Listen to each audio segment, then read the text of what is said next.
사람이 살다 보면 큰 사건이 어쩌면 큰 일들로 시작되어진다라고 생각하기 쉽습니다. 사람의 사이의 관계가 무너지는 것도 큰 살인이나 폭력이나 어쩌면 배반이나 이런 것들로 우리가 관계가 틀어진다라고 생각하기 쉽습니다. 그런데 정작 사람의 관계를 살펴보면 아주 소소한 것으로부터 시작되어지는 것을 발견하곤 합니다. 서운함 때문에, 그리고 사사로운 불만 때문에, 그리고 꾹꾹 참아 감추었던 시기심 때문에, 그리고 또한 걷잡을 수 없이 그 모든 것들이, 소소한 것들이 우리의 모든 관계에서 파국적으로 가게끔 합니다.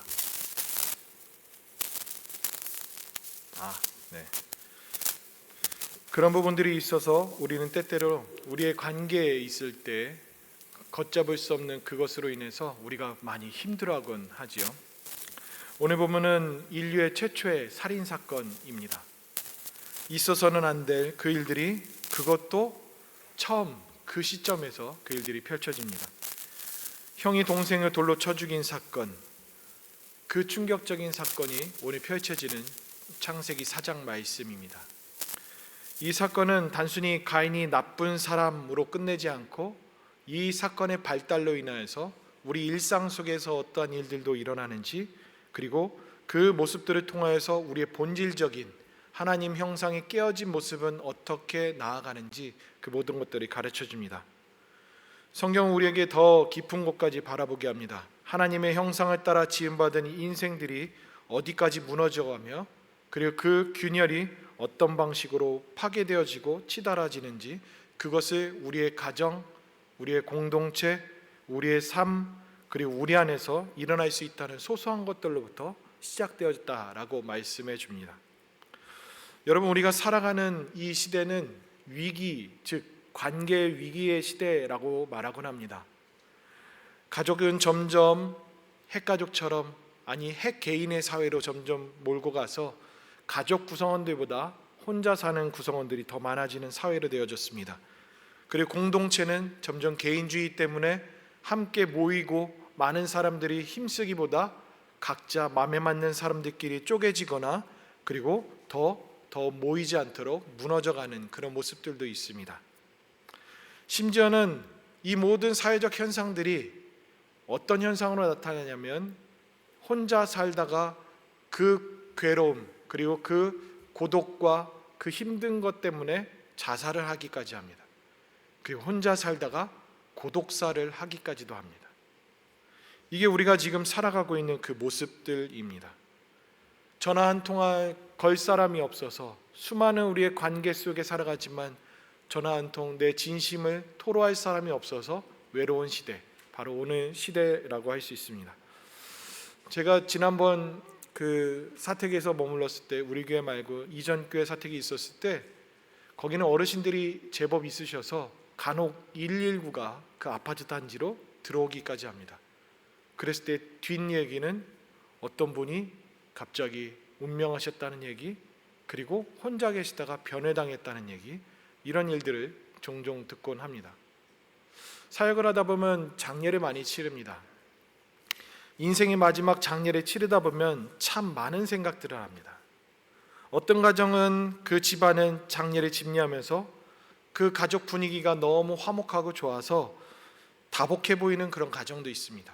그리고 어떤 가정은 그 부모를 향한 효심이 너무나 커서 그 장례를 치르는 내내 자손들이 부모님을 어떻게 해서 마지막까지 잘 보내드릴까 하는 마음들도 애쓰는 모습들도 있습니다. 그리고 어떤 가정들은 형제우애가 너무 좋아서 그 장례를 치르는 동안에 하나도 거리낌 없이, 부딪힘 없이 순조롭게 잘 치르는 가정도 있습니다. 그런데 어떤 가정은 그 부모가 여의였음에도 불구하고 거기에서 재산 다툼으로, 그리고 재산 분배, 유산 분배로 거기에서 목소리를 높이는 가정도 있습니다. 그리고 어떤 가정은 형제우애가 깨져서 제일 순위에 있는, 학렬의 제일 위에 있는 분 독단적으로 장례를 치르기도 합니다. 심지어는 그런 일이 있습니다. 부모님은 신앙생활을 하셨는데 장남이 불교 신앙인이어서 끝까지 기독교 장례를 반대하는 가정도 있곤 합니다. 그리고 또 어떤 가정은 서로에 대한 불만들 때문에 아예 그 장례 치르는 부분에도 나타나지도 않는 가정들도 있습니다. 우리의 관계들은 그런 일상들 가운데서 우리는 살아갑니다. 이 모든 것들이 언제서부터 비롯되었느냐라고 살펴보면 오늘 창세기 4장으로 거슬러 올라가게 됩니다. 그 가정의 이야기였던 것 같은데 거기에서 형제의 우애는 사라지고 서로에 대한 적대감, 그리고 그 적대감을 통해서 나타나는 살인행위. 근데 그 모든 과정들을 살펴보면 아주 소소한 것 같은 거기에서부터 발생되어지는 것을 보게 됩니다. 이것은 단순히 현대 사회의 문제만도 아니고, 그리고 우리 한국 사람들의 서로에 대한 그런 문제만도 아닙니다. 어쩌면 더 들여다보면 하나님의 형상이 깨어진 결과라고도 할 수 있습니다. 창세기 4장 이 말씀은 바로 하나님과의 관계가 깨지고 사람과의 관계가 깨짐으로, 그리고 또 더 나아가서는 창조 세계와의 관계가 깨지는 그 장면들을 종합적으로 볼 수 있는 그 말씀이라고 할 수 있습니다. 먼저 오늘 본문에서 말씀하시는 것은 우리에게 말씀하시기를 하나님의 형상이 깨지면 하나님과의 관계도 깨진다라고 말씀합니다. 참 이상하지요. 비록 타락하여져서 죄를 지었지만 하나님을 알고 하나님을 섬기던 아담과 하와의 이 가정에서 결코 일어나지 않아야 될 그 일, 살인사건이 펼쳐집니다. 신기하게 아담은 가인이 사고칠 것을 알았던 것 같습니다. 그 흔적이 어디냐면 그 가인의 이름을 짓는 데부터 그것이 나타납니다. 오늘 본문 1절에 보시면 아담이 그의 아내 하와와 동침하면서 하와가 임신하여 누구를 낳았다고요? 가인을 낳았답니다. 성경 속에 있는 이름들을 보면 역사가 보입니다. 그리고 성경 속에 있는 이름을 보면 그 이름에서 그 상황의 진짜 속뜻을 알게 됩니다. 그 정황들을 어떠한 상황 가운데 있었는지 그 이름 속에서도 잘 나타납니다. 특히 우리가 함께 읽는 이 4장 1장부터 그 11장까지는 그 모든 이름들을 따라만 가도 역사가 나타나기 시작합니다. 근데 오늘 본문의 이 가인이라는 이 이름 속에서도 독특한 것이 발견되어집니다. 가인이라는 이 이름은 창, 작살이라는 뜻이 있습니다. 아무리 그래도 아들 이름 짓는데, 그것도 장남의 이름 짓는데 이런 흉기와 같은 공격적인 이름을 짓는 것보다도 참 신기합니다. 근데 또 신기한 것은 이 이름이 이것으로만 끝나지 않고 어떠한 이름의 뜻을 갖냐면 얻다, 획득하다라는 그런 뜻도 가지고 있습니다. 그래서 성경학자가 이것을 놓고 곰곰이 고민하다가 이 모든 정황들을 살펴서 나타낼 때 가인은 소유욕이 강했던 사람으로 보인다라고 오늘 4장에 있는 문맥 가운데서 그렇게 얘기하곤 합니다. 즉 자기를 위해서, 자기 때문에 자기를 위한 집착심이 강하다라는 것입니다. 그 이름부터도 참 놀라운데 또 조금 더 들여다보면 하와가 임신하면서 한 말에서도 그 흔적을 찾아볼 수 있습니다. 하와가 이런 말을 합니다. 내가 여호와의 도움으로 아들을 낳았다. 보편적으로 이렇게 번역을 하고 해석들을 합니다. 그런데 조금 더 이 단어에 대해서 하나씩 살펴 들어가면 놀라운 해석들도 나타나기 때문에 그냥 학문적으로 들여볼 때는 너무 깜짝 놀랄 상황들이 펼쳐집니다. 무슨 의미냐면 내가 여호와의 도움으로 아들을 낳았다라는 이 뜻이 직역을 하면 내가 여호와의 남자를 얻었다라는 표현으로 할 수도 있다라고 얘기합니다. 이 말을 빗대어 얘기하기는 여자의 후손이 태어날 것에 대해서 하나님은 예언하셨습니다. 그러면서 태어난 첫 번째 아이가 가인입니다. 그러면서 이 가인이 하나님이 예비해 놓으신 그 아들이겠군요 하는 흔적이 담겨져 있답니다.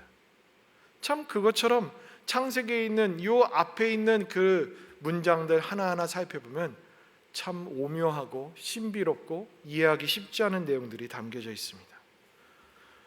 이런 해석의 여지가 많지만 여기에서 분명한 것은 이 가인이 행동들 그리고 뒤에서 펼쳐지는 것은 일반적이지 않은 이상한 행동을 했다는 것입니다. 오늘 보면 2절에서는 가인이 누구이며 아벨이 누구인지에 대해서 그들이 무엇을 했는지 설명을 합니다. 가인은 농사를 짓던 자였다라고 얘기합니다. 그리고 아벨, 가인의 동생인 아벨은 양을 치는 사람이었다라고 얘기합니다. 가인은 공격적인 성향 그리고 또한 그의 집착성이 나타나는 이름이었다면 아벨은 무엇일까요? 아벨이라는 이 이름은 여러분들이 전도서 말씀 가운데 보시면 헛되고 헛되며 헛되도다 하는 그 말이 있죠.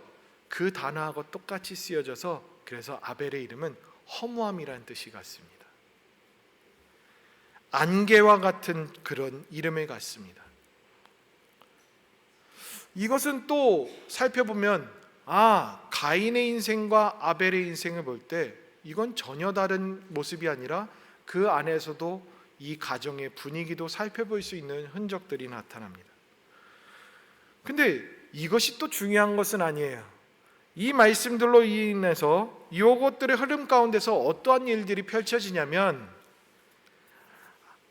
이 하나님께서 아벨과 가인의 그 제사를 받는데 그 계기점이 되는 사건이 나타나는데 그것이 무엇이냐면 가인의 제물을 하나님이 받지 않으셨는데 아벨의 제물을 받았다는 것입니다. 여기까지는 우리가 괜찮습니다. 그런데 이 다음부터 벌어지는 일들이 우리에게는 다른 양상을 나타내게 됩니다. 어쩌면 우리가 인식하는 하나님은 하나님 뜻대로 하실 수 있는 분, 하나님은 전능하셔서 그분이 하시고자 하는 것을 하실 수 있는 분으로 여길 수 있습니다. 그래서 이 말씀, 가인의 제물은 받고 가인의 제물은 받지 않고 아벨의 제물을 받았다는 것, 그럴 수 있지라고 하는데 이 다음부터 펼쳐지는 가인의 행동을 우리는 주목해야 합니다. 가인 어떻게 했습니까? 5절 말씀에 보시면 가인과 그의 제물은 받지 아니하신지라. 그랬을 때 가인이 몹시 분하여 안색이 변하니. 첫 번째로 우리가 나눌 것이 바로 핵심이 이것입니다. 하나님의 형상이 깨어진 삶을 살아가니 하나님 관계에서 하지 말아야 할 그 선을 넘어버리는 모습이 나타납니다. 여러분, 하나님께 화를 낸다는 거 어떻게 생각하십니까? 한번 거수해 볼까요? 하나님께 화내보신 분, 저 손 들었습니다. 저 동산께 오기 전에 하나님께 화냈습니다. 말도 안 되는 짓을 하고 그리고 나서 후회할 짓을 하고 꼬꾸라져서 저 일평생 어떻게 보면 족쇄가 됐습니다. 하나님 다 뜻이 있었군요 하면서 하나님 죄송해요 하면서 열심히 목회하겠습니다 하는 마음으로 그것 때문에 나쁘끄러워서 하나님 앞에서 머리도 들지 못하는 그런 심정으로 살아갑니다. 우리가 상식적으로 생각한다면 하나님을 믿는 자들이 하나님께 화를 낸다? 이거 상식적이지 않습니다. 일어날 수도 없는 겁니다. 그런데 우리는 여러 모양대로 하나님께 막하는 경우들이 있다는 것입니다. 이 가인의 모습에서 나타나는 것은 가인은 정말 놀라운 행동입니다. 얼굴이 울그락불그락하면서 감정이 조절 안 된 그 상태를 고스란히 나타내 줍니다. 그런데요, 우리가 함께 예전에 창세기 15장 말씀을 놓고서 제가 주일에 나누었었죠. 그 말씀에서 뭐라고 얘기합니까? 6절에 아브라함이 여호와를 믿으니 하나님은 그것을 의로 여기셨대요. 믿음은 하나님과 올바른 관계를 맺는 의롭다라는 것과 연결되어진다라고 말씀합니다. 즉 믿는 자라면 하나님과의 관계가 바르게 형성되어지는 그것의 첫 출발이라고 얘기해 주는 거예요. 근데 가인은 믿는 자가 절대 보여서는 안 될 그 선을 넘은 것을 보게 됩니다. 그 이유는 무엇입니까? 하나님께서 만드신 그 형상, 그 모습에서 깨어지고 망가진 것을 고스란히 드러내줍니다. 우리는 하나님 믿는다라면 하나님은 하나님으로 여기며 그의 피조물로 여기며 언제나 우리가 하나님을 위해서 존재하는 삶으로 살아가야 됩니다. 그런데 우리가 삶을 살다 보면 믿음이라는 것, 그리고 기독교에서는 은혜의 종교임에도 불구하고 치성들이듯 무엇인가 열심내는 그 종교 행위, 그 열망 때문에 무엇을 하냐면 사람이 하나님을 위해서 존재함에도 불구하고 하나님이 사람을 위해서 존재한다라고 착각하며 살아간다는 것입니다.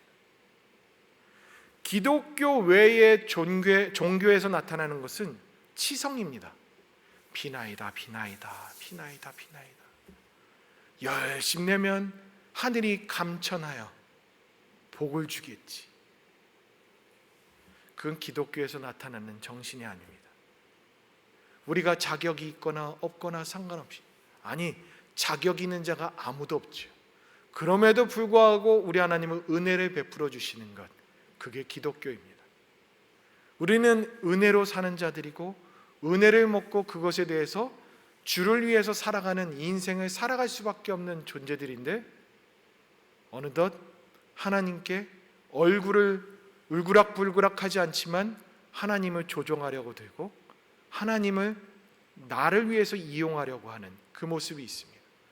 저는 이것을 놓고서 저는 쉽게 무엇을 비교하냐면 도깨비 방망이라고 여깁니다.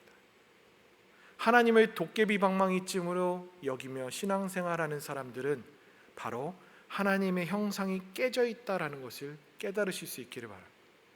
하나님을 내 주관대로, 내 뜻대로, 내 계획대로 휘두르며 금나라 뚝딱 하나님이 이거 해주십시오, 하나님이 이거요 라고 휘두르는 그런 모습이 아니라 우리가 하나님께 맞추며 기도도 하나님 뜻에 맞추며 그리고 하나님의 뜻을 발견하며 그 뜻이 나의 뜻입니다 하고 수렴하며 받아들이며 순종하며 살아가는 것, 그게 믿는 자들입니다.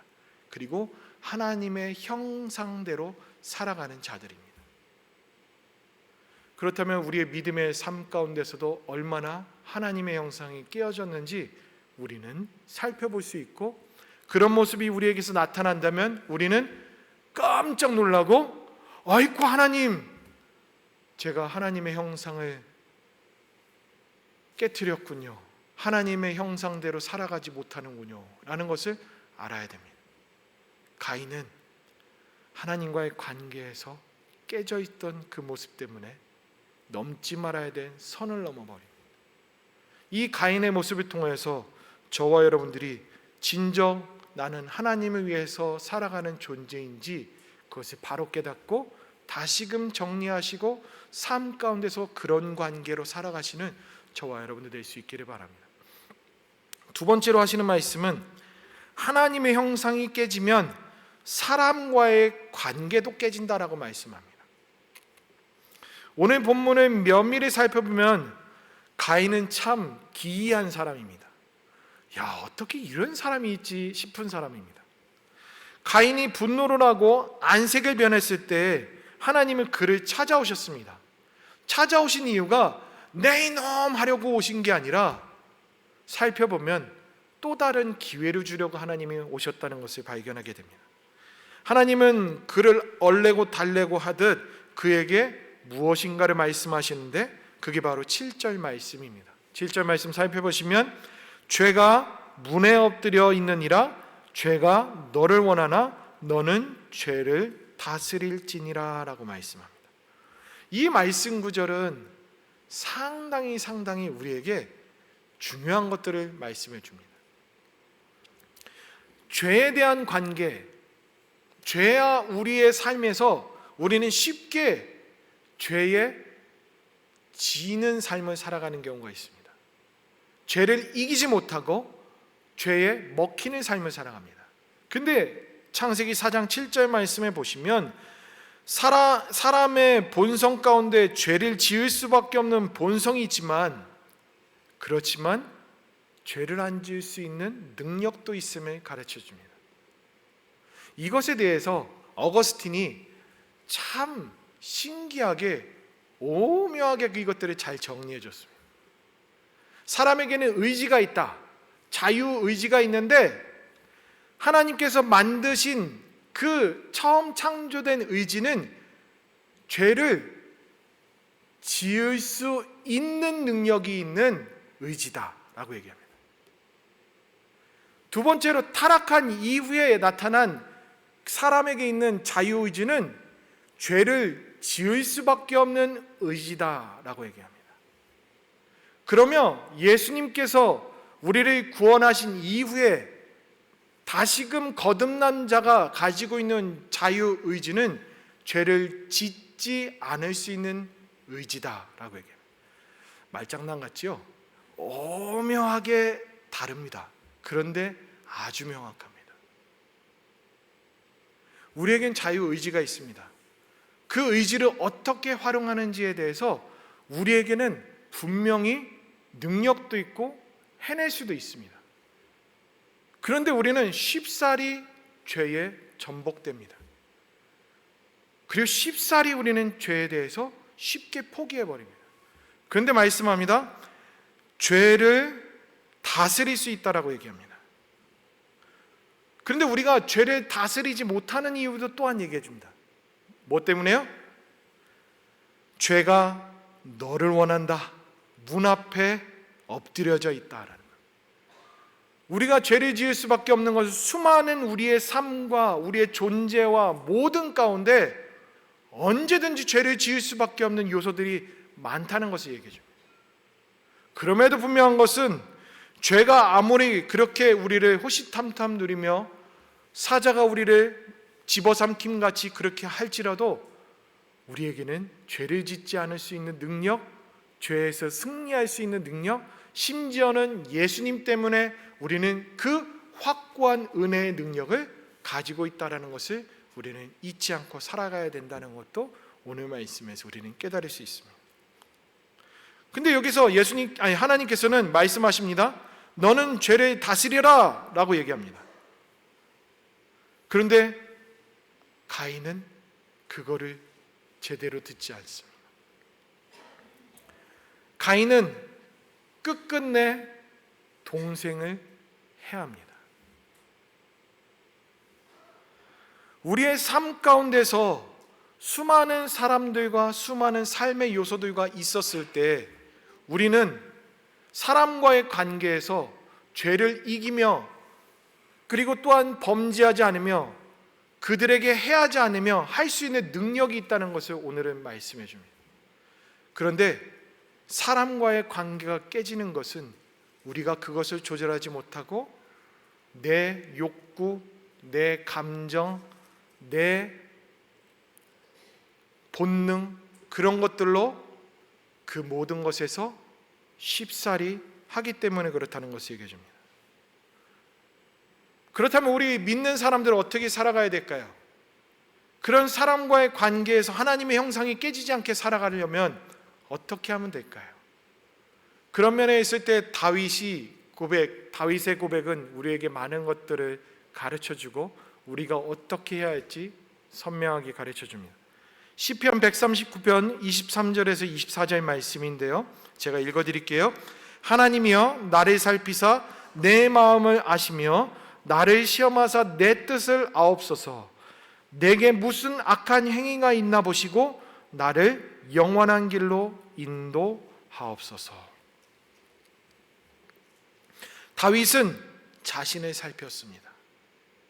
다윗은 자신의 마음을 언제나 시험하며 하나님 앞에서 그것을 끌어안고 해결하려고 살아갔습니다.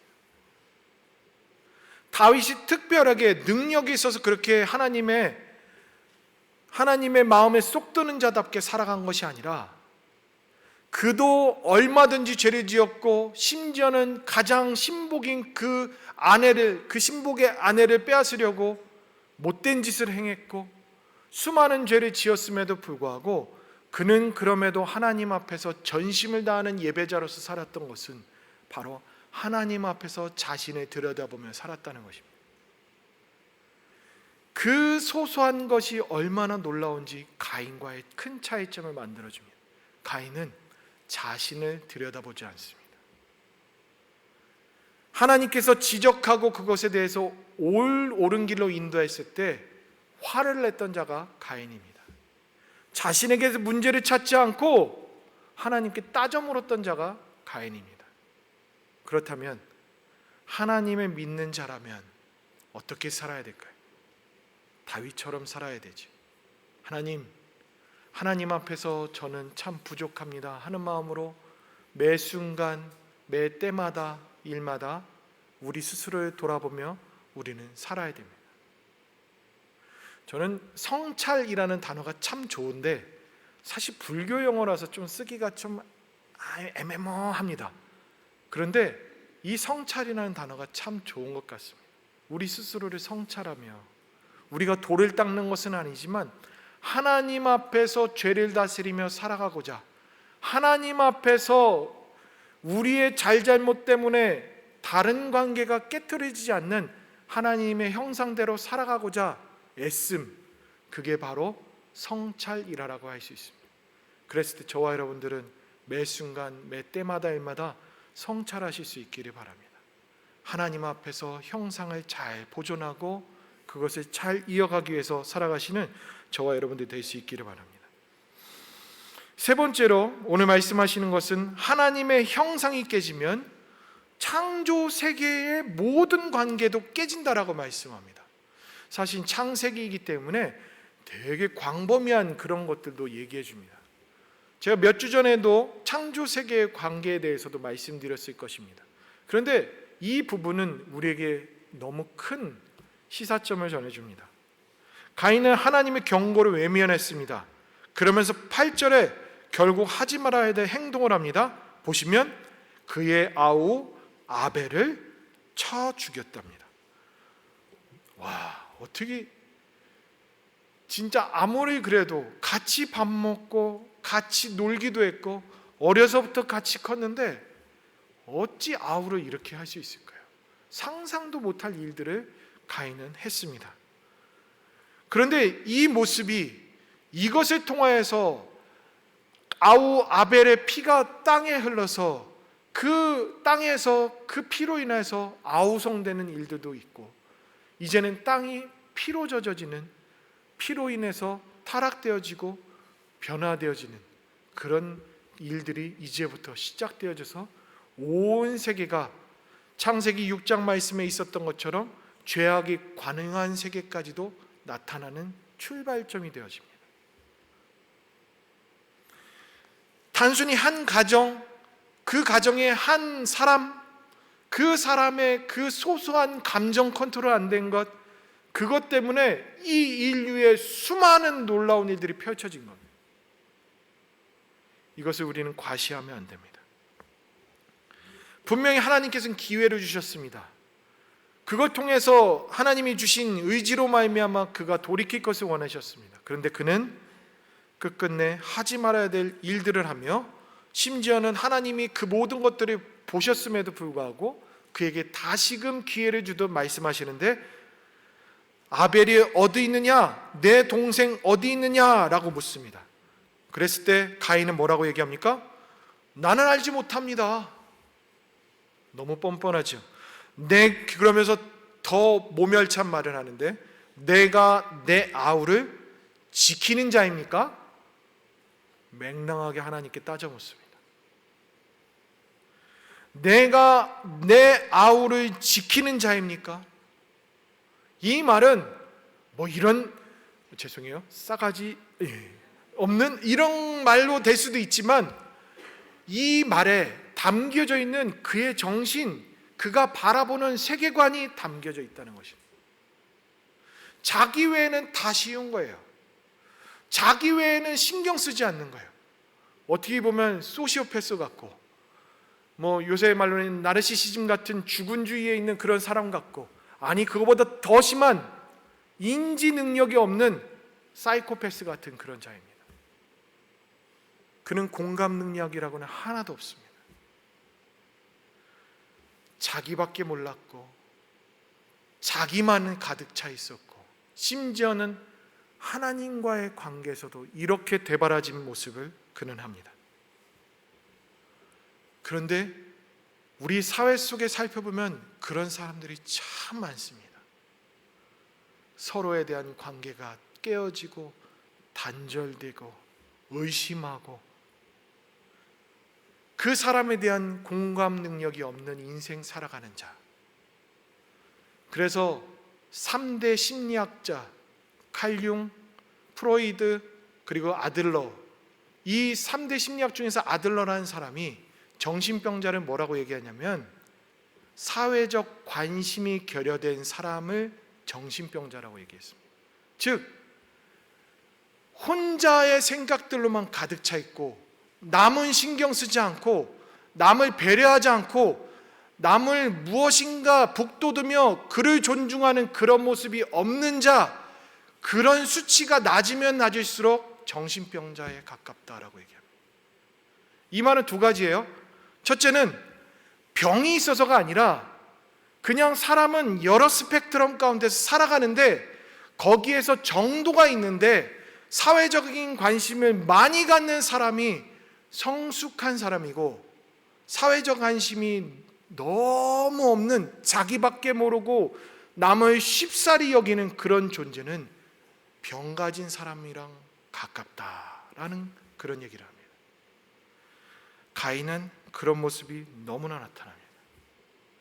그로 인해 놀라운 것은 자신도 자기 같은 닮은 사람 만날까 봐 무서워서 벌벌 떨어서 자기가 추방당하면 죽을까 봐 겁냈던 가인입니다. 아이러니하지요. 자기를 그렇게 애착심을 가진다면 남들도 애정심을 가져야죠. 근데 그러지 않은 모습을 갖게 됩니다. 바로 이 모습이 하나님의 형상이 깨어진 모습이라는 것을 우리에게 가르쳐줍니다. 남에게 관심 가지며 살아가는 것, 남에게 베풀며 살아가는 것, 남에게 사랑을 베풀고 호의를 베푸고, 내 것만, 나만, 내 맘대로, 내 성질대로, 그런 것이 아니라는 것을 말씀해 줍니다. 그런 자가 하나님의 형상을 가진 자, 그리고 하나님을 믿는 자들이 그럴 수 있다는 것을 얘기해 줍니다. 저와 여러분들은 하나님 믿는 자라면 더더욱 그리해야 됩니다. 이 사람과의 관계가 아닙니다. 더 나아가서 이 사회 가운데, 아니 더 나아가서는 피조물까지도 우리는 아끼고 사랑하고 해야 할 특권과 의무가 있듯, 그 피조물까지도 우리는 살펴야 된다는 것에 대해서 말씀합니다. 지난번에서도 나눴죠. 로마서 8장 22절 말씀, 피조물이 다 이제까지 함께 탄식하며 함께 고통을 겪고 있는 것을 우리가 아느니라. 왜 이렇게 됐대요? 인간이 타락해서. 사람이 타락했는데 피조물까지도 울며 그들까지도 모든 세계가 어그러지고 그 가운데서 고통 가운데 있다라고 얘기합니다. 사람 자기 주관대로 마음껏 휘둘렀을 때 어떻게 될까요? 자연은 훼손됩니다.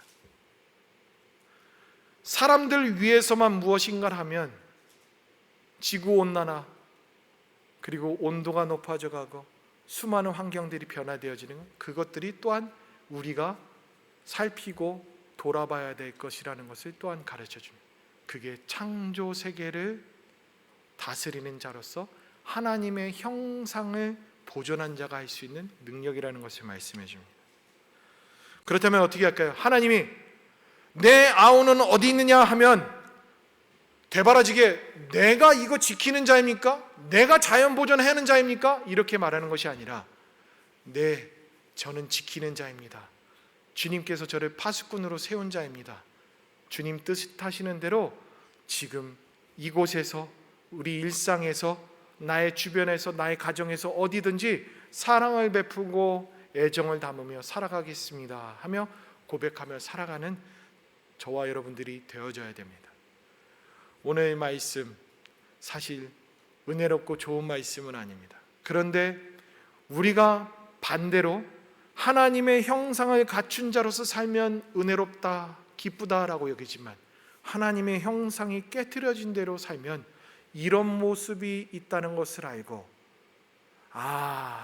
내가 지금은 하나님의 형상이 무너지고 있구나라는 것을 깨닫게 하는 바로미터와 같은 그 기준치가 작용되어지는 말씀으로 삼으실 수 있기를 바랍니다. 그래서 우리 동산교회 공동체는, 여러분들의 가정은, 여러분들이 머물러 있는 수많은 곳에서는 이런 나쁜 일들이 생겨지지 않더라, 깨어지고 어그러지는 일들이 없고 항상 여러분들이 계시면 비타민과 같은 존재, 하하호호하고 평안하고 즐거워하고 행복하고 하는 모습들이 어디든 펼쳐질 수 있기를 간절히 소망합니다. 우리 교회도 그렇게 만드시지요? 저 혼자 하면 될까요? 아니에요. 여러분들도 하셔야 되고요, 우리가 함께 해야 됩니다. 그랬을 때 가장 소소한 것부터 해야 된다는 것을 가르쳐 줍니다. 나부터, 그리고 내가 하는 행동부터, 내가 하는 말부터, 그것에서부터 시작되어진다는, 그걸 통해서 수많은 이 파장들이, 선한 영향들이 펼쳐질 것이라는 것을 말씀해 줍니다. 이 말씀 기억하시고 또 일상 속에서 하나님과 동행하며 하나님의 형상 닮은 자로서 살아가시는 저와 여러분들 될 수 있기를 바랍니다. 기도하시겠습니다. 우리 함께 기도하시겠습니다. 오늘 주신 말씀 되짚어보면서, 되새겨보면서 하나님의 형상이 깨어진 모습이 아니라 하나님의 형상대로 살아가는 그 온전한 모습들로 살아가는 제가 될 수 있도록 은혜를 베풀어 주시옵소서. 그리고 나의 삶 가운데, 나의 일상 가운데 어느 곳에 있든지 내가 머물므로 거기에서 하나님의 놀라운 일들이 펼쳐지는 축복의 통로로 쓰임받게 하여 주옵소서라는 마음으로 이 시간 이 기도 제목을 부여잡고 함께 기도하며 나아가겠습니다. 함께 기도합니다. 살아계신 하나님, 우리의 일상 가운데 주님의 말씀을 마음속에 새기며 살아갑니다. 하나님의 형상을 닮은 자들로서, 하나님의 형상대로 살아가는 자들로서 살아가게 하여 주시옵소서. 하나님, 우리의 삶에서 너무나도 부족하고 연약한 모습들이 많습니다. 한순히 그것을 다스릴 줄 아는 자가 되게 하여 주옵소서. 하나님 앞에서 돌아보는 자가 되게 하여 주시옵소서. 하나님 앞에서 나부끄러워하는 자가 되게 하여 주시옵소서. 얼굴을 붉히며 그냥 내가 옳다, 내 생각이 맞다 하는 것이 아니라 하나님 앞에 살아가는 것처럼 언제나 겸손한 마음으로, 언제나 낮아지는 마음으로 살아가는 저희가 되게 하여 주시옵소서.